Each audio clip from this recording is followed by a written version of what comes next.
بھارتی مصنوعات پر عائد ٹیرف جو بعض اشیاء پر تقریباً 50% تک پہنچ چکا تھا اسے کم کر کے تقریباً 18% لانے پر آمادہ ہوا ہے۔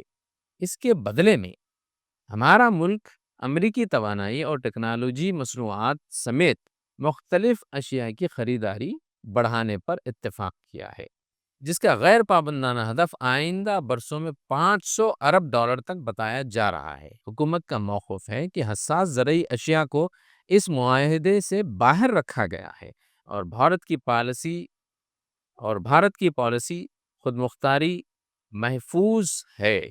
دونوں ممالک نے مزید گہرے اقتصادی تعاون کا بھی عزم ظاہر کیا ہے۔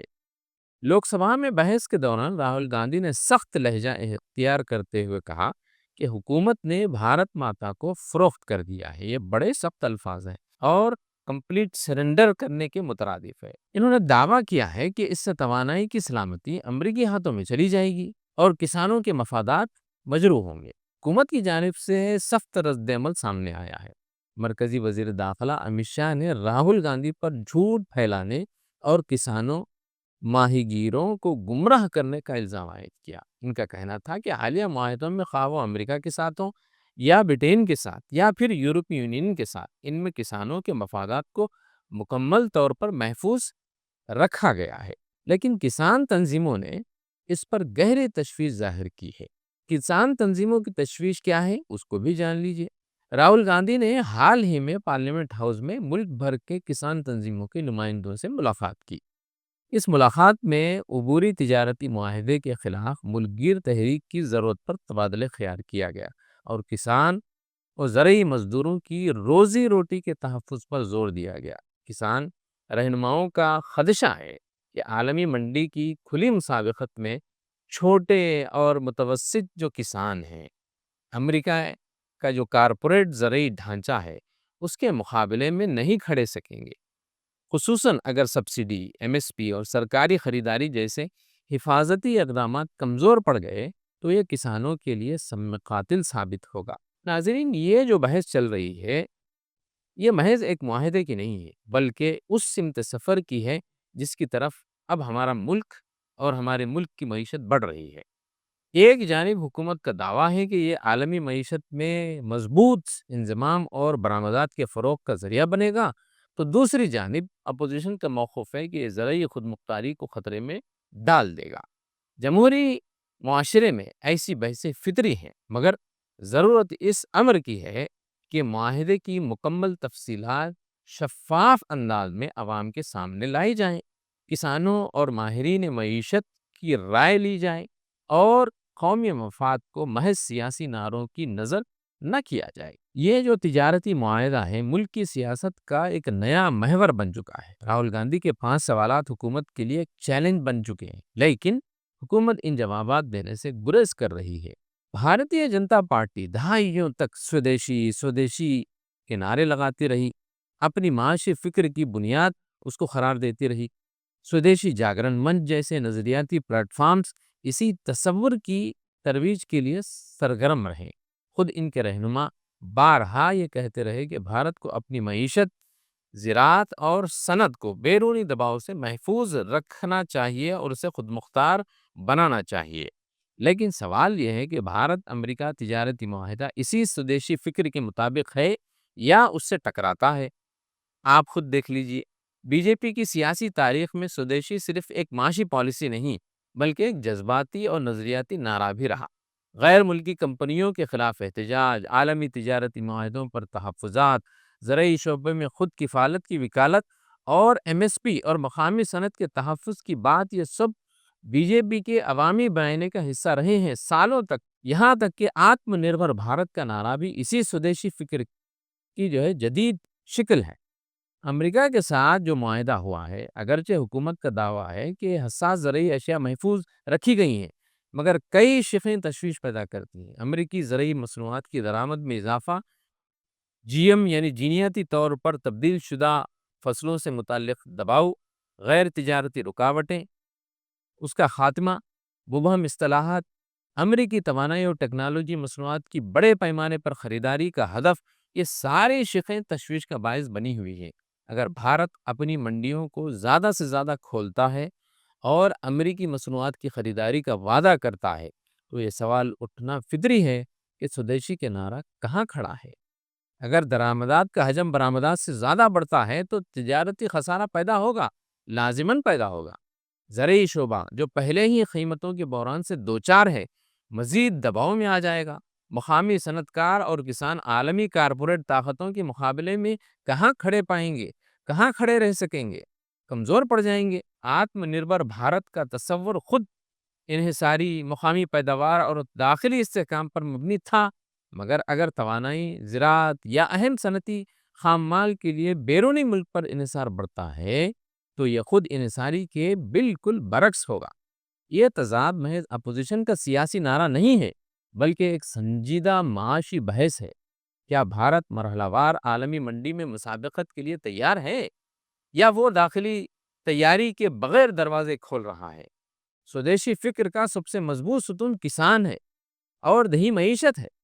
اگر کسان کو عالمی منڈی کی غیر مساوی مسابقت کا سامنا کرنا پڑے گا، اگر ایم ایس پی یا سرکاری خریداری کمزور ہوگی اور اسی طریقے سے بیج اور مویشی خوراک بیرونی کمپنیوں پر منحصر ہو جائیں گے تو پھر سودیشی کا مفہوم کیا رہ جائے گا؟ یہ وہ سوالات ہیں جو صرف سیاسی پوائنٹ اسکورنگ کے لیے نہیں ہیں بلکہ معاشی مستقبل کا بھی تعین کرتے ہیں۔ بی جے پی اگر سودیشی کو اپنا شناخت کا حصہ قرار دیتی ہے تو اسے یہ بھی واضح کرنا ہوگا کہ موجودہ معاہدہ اس فکر کے کس پہلو سے ہم آہنگ ہوتا ہے۔ کیا سودیشی ایک وقتی نعرہ تھا یا آج بھی پالیسی سازی کا رہنما اصول ہے؟ اگر جواب اس بات میں ہے، یعنی مثبت ہے، تو اسے یہ بھی ثابت کرنا ہوگا کہ کسانوں اور مقامی صنعت کے تحفظ کے لیے کیا عملی ضمانتیں موجود ہیں اس کے پاس۔ درآمدات اور برآمدات کے توازن کو کیسے برقرار رکھا جائے گا؟ طویل مدتی خود مختاری کو کیسے یقینی بنایا جائے گا؟ حتمی فیصلات تاریخ اور زمینی حقائق ہی کریں گے، لیکن یہ معاہدہ کسانوں کے لیے موقع کا دروازہ کھولیں گے یا خدشات کو حقیقت میں بدل دیں گے؟ یہ وہ سوال ہے جس کا جواب صرف پارلیمنٹ کی بحث سے نہیں ملے گا بلکہ کھیتوں اور منڈیوں کی حقیقت سے ہمیں اس کا جواب ملے گا۔ ناظرین، آپ دیکھ رہے تھے ویوز آن نیوز۔ زعیم الدین احمد کو اجازت دیں، خدا حافظ۔ پھر ہوگی ملاقات کسی نئے موضوع کے ساتھ۔